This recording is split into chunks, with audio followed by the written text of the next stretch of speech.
6 क्या Pollock sisters पुनर्जन्म को सच साबित करती हैं? क्या आपको लगता है कि कोई मरने के बाद दोबारा जन्म ले सकता है? अगर आप डाउट में हैं, तो आज हम आपको ऐसी बहनों की कहानी बताने जा रहे हैं जो इस बात को सच साबित करने की पॉसिबिलिटीज बढ़ा देगी कि पुनर्जन्म होता है। दोस्तों, मई 1957 में चर्च जाते वक्त एक कार एक्सीडेंट में 3 बच्चों की मौत हो जाती है, जिसमें से एक 9 साल का लड़का था, 6 और 11 साल की 2 सगी बहनें। अपने बच्चों की मौत से पॉलक फैमिली पूरी तरह टूट जाती है। लेकिन इस घटना के 3 साल बाद पॉलक फैमिली में ही 2 जुड़वा लड़कियों का जन्म हुआ। पॉलक फैमिली अपने बच्चों को एक्सीडेंट में खोने के बाद इन लड़कियों के जन्म से बहुत खुश थी। लेकिन जब ये लड़कियां 4 साल की हुई तो वो अपनी 4-5 साल पुरानी बातें याद करने लगी, जो पॉलक फैमिली की उन 2 मरी हुई बेटियों को पता थी। वो उस स्कूल की बातें कर रही थी जहाँ वो कभी गई ही नहीं, लेकिन जिसमें उनकी मरी हुई बेटियां जाया करती थी। इसके अलावा उन दोनों जुड़वा बहनों को कार और रोड से बहुत डर लगता था। जब पॉलक फैमिली ने इन लड़कियों को अपनी मरी हुई बेटियों के खिलौने दिए तो वो जुड़वा बहनें इन खिलौनों से ठीक वैसे ही खेल रही थी जैसे उनकी मरी हुई बेटियां खेला करती थी। और ये शक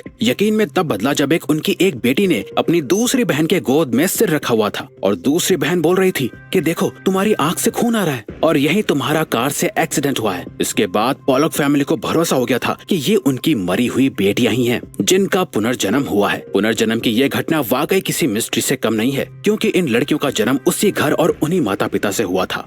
number 5, the shroud of Turin. दोस्तों, श्राउड ऑफ ट्यूरिन एक 14 फुट लंबा लिनन का कपड़ा है, लेकिन इस कपड़े में कुछ खास है जो आज भी एक मिस्ट्री बना हुआ है। दरअसल इस 14 फुट लंबे कपड़े पर एक आदमी का प्रिंट बना हुआ है, जिसके बारे में कहा जाता है कि ये प्रिंट जीसस क्राइस्ट यानी यीशु मसीह का है, क्योंकि इस कपड़े पर बने हुए प्रिंट पर ठीक वैसे ही बॉडी और घाव के निशान हैं जैसे यीशु मसीह की डेथ से पहले उनके शरीर पर लगे हुए थे। ये कहा जाता है कि जब यीशु मसीह की डेथ हुई थी तो उन्हें इसी कपड़े में लगाया गया था, तभी से यह निशान इस कपड़े पर मौजूद हैं। इस कपड़े को पहली बार 1354 में एक मशहूर योद्धा जोफ्रॉय दी चार्नी के पास देखा गया था, जिसके बाद इस कपड़े को 1578 में ट्यूरिन के कैथेड्रल चर्च में रखा गया था और तभी से इसे श्राउड ऑफ ट्यूरिन कहते हैं। वैसे इस कपड़े को लेकर बहुत सी कहानियां हैं, जिसमें से एक ये है कि जब रोमन्स ने जीसस को क्रूसीफाई किया था, तब जीसस की डेथ के बाद उन्हें पूरे रीति रिवाजों के साथ एक लिनन के कपड़े में लपेटकर दफना दिया गया था। लेकिन इस घटना की सबसे हैरानी की बात ये थी कि जीसस को दफनाने के 3 दिन बाद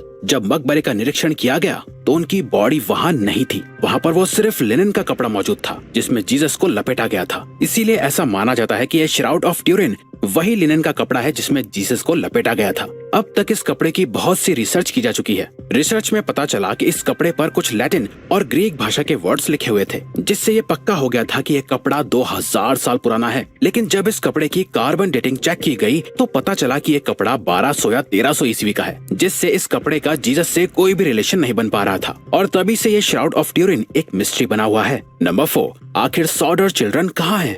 सॉडर फैमिली की मिस्ट्री 1945 में क्रिसमस से पहले की रात को शुरू हुई थी। सॉडर फैमिली यूनाइटेड स्टेट्स के वेस्ट वर्जीनिया में एक छोटे से टाउन फेटविल में रहती थी। इस फैमिली में जॉर्ज सॉडर और जेनी सॉडर अपने 10 बच्चों के साथ रहते थे। जब सॉडर फैमिली को घर में आग लगने का एहसास हुआ तो वो सब अपनी जान बचाने के लिए बाहर भागे। जॉर्ज ने बाहर देखा कि उनके 5 बच्चे अभी भी बाहर नहीं आए हैं। वहीं घर को पूरी तरह से आग की लपटों ने घेर लिया था। जॉर्ज ने बच्चों को बचाने के लिए सीढ़ी ढूंढी, लेकिन उस वक्त सीढ़ी गायब थी और उन्हें वो नहीं मिली। जॉर्ज ने सोचा कि अपने ट्रक्स के ऊपर चढ़कर अपने बच्चों को खिड़की से बचा लूं, लेकिन उस वक्त उनका एक भी ट्रक स्टार्ट नहीं हुआ। और तो और जब जॉर्ज ने आग को बुझाने के लिए पानी ढूंढा तो सारा पानी उन्हें बर्फ में जमा हुआ मिला। जब जॉर्ज के पड़ोसियों ने फायर ब्रिगेड को कॉल करके बुलाने की कोशिश की तो किसी का भी फोन काम नहीं कर रहा था। आखिरकार घर ऐसे ही सुबह तक जलता रहा। 25 दिसंबर की सुबह जब पुलिस सॉडर फैमिली के घर पहुंची तो वहां जॉर्ज के 5 बच्चे या उनकी बॉडीज और लाश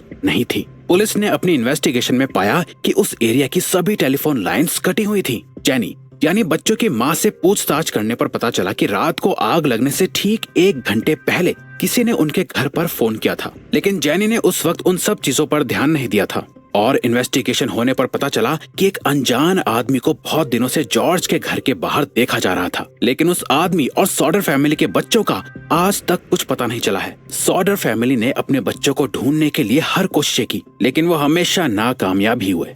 पता नहीं आखिर वो बच्चे कहाँ गायब हो गए थे और क्या उस अनजान आदमी का इससे कुछ लेना देना भी था या वो सिर्फ एक कोइंसिडेंस था। ये आज भी एक मिस्ट्री है।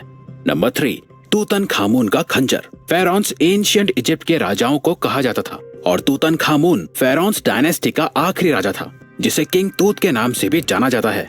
तूतनखामुन की मम्मी पहली बार 1922 में इजिप्ट से डिस्कवर हुई थी। तूतनखामुन की मम्मी असल में 3 ताबूतों के अंदर दफन थी और जब तूतनखामुन की मम्मी को खोला गया था तब उसकी मम्मी ने गले में एक ताबीज पहना हुआ था और उनकी पूरी मम्मी सोने से बने हुए गहनों से ढकी हुई थी। साथ ही उसकी मम्मी के साथ 2 खंजर भी मिले थे, जिसे पहली बार देखने में लगा कि इनमें से एक खंजर लोहे का था और दूसरा खंजर सोने का था। लेकिन कहानी बिल्कुल अलग थी, क्योंकि पिछली हुई कुछ रिसर्चेस और खंजरों की इमेजेस से पता चला कि ये खंजर असल में लोहे का नहीं बल्कि इसमें किसी मीटेओराइट के मटेरियल का इस्तेमाल किया गया होगा। एक स्टडी के मुताबिक जिस तरह का निकल इन खंजरों को बनाने में इस्तेमाल किया गया है वो निकल अर्थ पर ओरिजिनेट यानी उत्पन्न ही नहीं होता है। ऐसा माना जाता है कि ये खंजर तूतनखामुन को दूसरी दुनिया के लोगों ने तोहफे में दिया होगा। यही वजह है कि आज तक ये पता लगाना नामुमकिन ही है कि आखिर तूतनखामुन का खंजर किसने बनाया होगा और इस खंजर को बनाने के लिए मटेरियल उन्हें कहां से मिला होगा। ऐसा भी हो सकता है कि उस वक्त कोई मीटियोर अर्थ पर गिरा हो जिससे इस खंजर को बनाया गया होगा, या उस वक्त भी लोग स्पेस में जाते हो।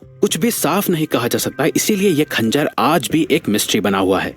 Number 2, the zodiac killer. Zodiac killer की मिस्ट्री असल में 20 दिसंबर 1968 में शुरू हुई थी। 20 दिसंबर 1968 से लेकर 11 अक्टूबर 1969 तक सैन फ्रांसिस्को एरिया में लगभग 5 लोगों का मर्डर हुआ था। दिलचस्प बात यह है कि इन सभी मर्डर्स को एक तरह से किया था। सबसे पहला मर्डर 2 टीनेजर्स का हुआ था जिन्हें उनकी कार के अंदर गोली मार दी गई थी। दूसरा मर्डर 4 जुलाई 1969 को डार्लिन फेरिन और माइक मचेव का हुआ था, लेकिन माइक इस अटैक से बच गए थे। जिसके बाद एक आदमी ने पुलिस को कॉल करके दोनों मर्डर्स की रिस्पॉन्सिबिलिटी ली। जिसके बाद 1 अगस्त को किलर ने अलग अलग न्यूज़पेपर्स को लेटर भेजकर मर्डर्स की रिस्पॉन्सिबिलिटी ली और इस खबर को पेपर में छापने की डिमांड की। और इस लेटर में ही किलर ने अपना नाम ज़ोडिएक बताया था, लेकिन पुलिस की इन्वेस्टिगेशन में पता चला कि ये लेटर एक झूठ था। जिसके बाद 27 सितंबर को एक और मर्डर हुआ और इसके बाद 11 अक्टूबर को एक कैब ड्राइवर का मर्डर हुआ जिसको 3 बच्चों ने अपनी आंखों से देख लिया था, लेकिन उस वक्त किलर का चेहरा ढका हुआ था और केस आज भी एक मिस्ट्री है।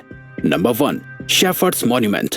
इंग्लैंड में एक स्मारक है जिसे शेफर्ड्स मॉन्यूमेंट कहते हैं। इसे 1763 के आसपास बनाया गया था। इस मॉन्यूमेंट पर निकोलस पुसान की पेंटिंग बनी हुई है जिसे द आर्केडियन शेफर्ड्स कहते हैं। इस मॉन्यूमेंट के नीचे 10 अक्षर का एक कोड लिखा हुआ है जिसे आज तक कोई भी डिकोड नहीं कर पाया है। इवन मशहूर बायोलॉजिस्ट चार्ल्स डार्विन ने भी इस कोड को डिकोड करने की कोशिश की थी, लेकिन वो भी इसे डिकोड नहीं कर पाए। बहुत से थ्योरिस्ट का मानना है कि अगर इस कोड को समझ लिया गया तो ये हमें द होली ग्रेल तक ले जा सकता है। खैर 2 सेंचुरीज बीतने के बाद भी इस कोड को कोई डिकोड नहीं कर पाया है। इसे दुनिया का सबसे मुश्किल कोड और मिस्ट्री माना जाता है। तो दोस्तों ये थी कुछ अनसॉल्व्ड मिस्ट्रीज। अब अगर आपको ये वीडियो अच्छी लगी और आप आगे भी ऐसे ही अमेजिंग वीडियोस देखना चाहते हैं तो प्लीज हमारे चैनल को सब्सक्राइब और ऑल नोटिफिकेशन बेल को ऑन कर दो।